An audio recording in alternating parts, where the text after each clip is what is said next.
Welcome back to Plumbing Professor Radio on New Talk Radio 1270. If you have a question on plumbing, sewer, or drain, give us a call, 248-356-1270.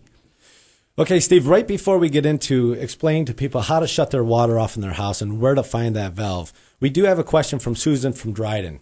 And it's a lengthy question, but I'm going to try to make it a little short so hopefully she understands.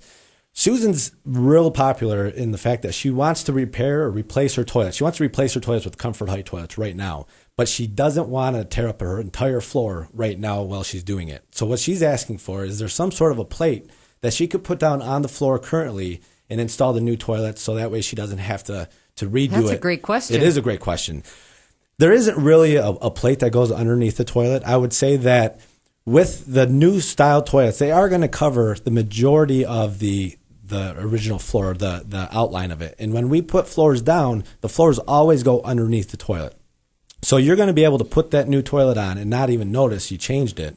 And then when you're ready for the new floor, the flooring contractor will go ahead and pull that toilet out, put the floor down, and then set the toilet back on. So that you can absolutely do this, and you don't have to worry about damaging the current floor now. And there won't be any scars or anything on the floor from it? No, as long as you get a good company to come in, they'll clean the floor real good. They'll actually take, a cleaner and clean underneath the toilet. It probably hasn't been removed in how many years. Mm-hmm. So we'll clean it real good. We'll put a new bead of caulk around there. And then when the flooring contractor comes in or anybody, it's real simple. When she's ready. When she's ready. It's real simple to remove that toilet, put the floor down, and put the toilet back on. And folks, if you've never used a Comfort Height toilet, and I've never thought in my life I'd be talking about Comfort Height toilets, but if you never have, it's remarkable the difference it makes. And I think they've become popular the last few years because the population's getting older, but it really is better for your body, easier for your body. And it's something that if you ever get to a home center or to like a showroom for Ferguson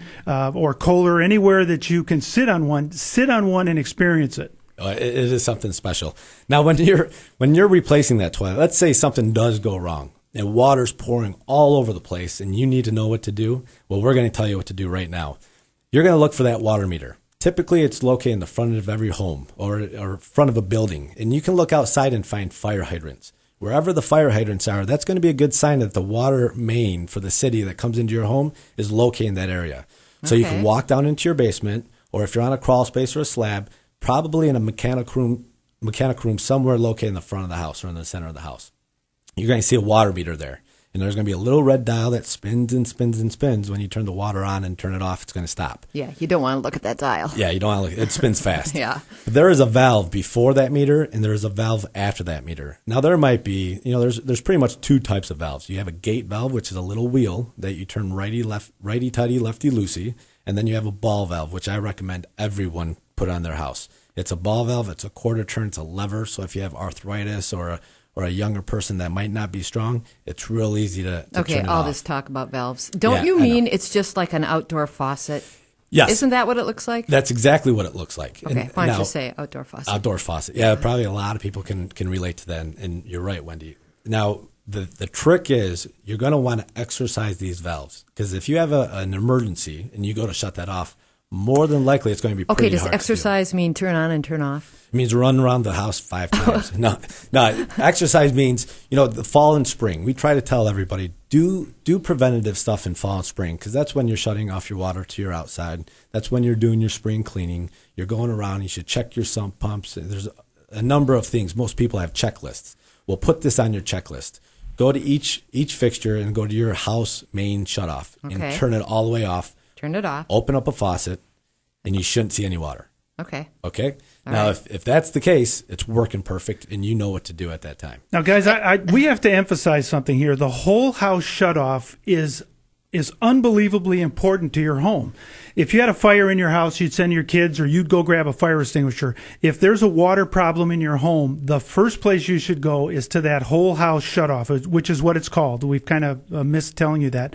But the whole house shutoff will shut all the water in your home off immediately, assuming that valve that Matt's talking about works. And it's critical to know that, because you might be watching television one day and suddenly water's coming down through the ceiling. And maybe it's from a backed up toilet, maybe it's from a broken pipe. If you go right down in the basement, shut that valve off, you immediately stop any more water damage while you go investigate.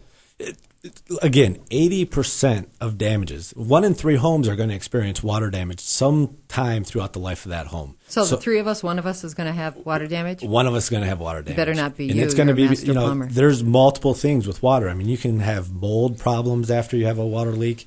You could have flooded basements. You can have, personal belongings, carpet, wood. You mentioned your friend Sophie's wood floor being damaged. Right. Once water gets into a certain area, you need to know what to do. And the whole floor had to be ripped up. Oh, absolutely. And the thing is, shut the water off first. The minimum amount of water that gets on that area is easier to clean up and less money to do that. Okay, now I've got it. I know where mine is. I know that it's the thing that looks like the outdoor faucet, but you said there's one before and one after? Yeah, we have one before the meter and one after the meter. That way, if we want to service the meter, the city comes in to do something, they can shut just that area off. They can isolate it. So you always want to go to the one after the meter first. If that doesn't work, then you always have one to fall back on. And folks, if there's one thing I could tell you, and I mean this sincerely, get home today, go downstairs, find it wherever that is, and shut off the valve. Make sure that it works, because it's just like a fire extinguisher, as I mentioned a minute ago. If it doesn't work when you need it, you're going to be running around while water's coming out of your ceiling. That's huge. And one other thing I want to mention, we saw that State Farm published a report that over $150 million a year they pay out in claims for hoses for washing machines that burst. And I would tell you that everybody should take a look at those hoses. If they're not braided stainless steel, you really need to think about replacing them next time you're out and about. And the benefit of doing that, Steve, is you can make a priority list. Go through your house, do it yourselves, make a list and say, we do have old washing machine hoses. Well, rather than just waiting for it to break, put it on your list and say maybe by November we'll be able to replace them, or December, or the next time you're going to do that stuff. Ladies, tell Santa Claus to do it for you. Hey, Matt, do you need a tool to turn that valve? No, good question, Wendy. Do not use any tools to shut that valve off. If you try to turn it off and you can't do it by hand, then just leave it alone and then call plumbing professors and have us come out and take a look at, because brass will freeze and break, and you don't want to break that valve because then you're going to be stuck without one. Guys, we have Jeff on the line. Let's talk to Jeff. Good morning. Good morning, Jeff. How you doing? Pretty good. I have my house was built in 1953, and I got original plumbing. Okay, what city are you in? I'm in the city of Wayne. Okay. And I have pressure in my shower, but it like dribbles out. I think I need new plumbing. Okay. Now, would you recommend going copper? Is that what, if you would replace that? Well, the line? Well, Jeff, luckily you have a couple different options. Copper is absolutely the way I would go, but copper is very expensive this time of year. Or actually the past few years. Are people going to PVC now? Or? Well, PEX, polyethylene piping, is what people are going to.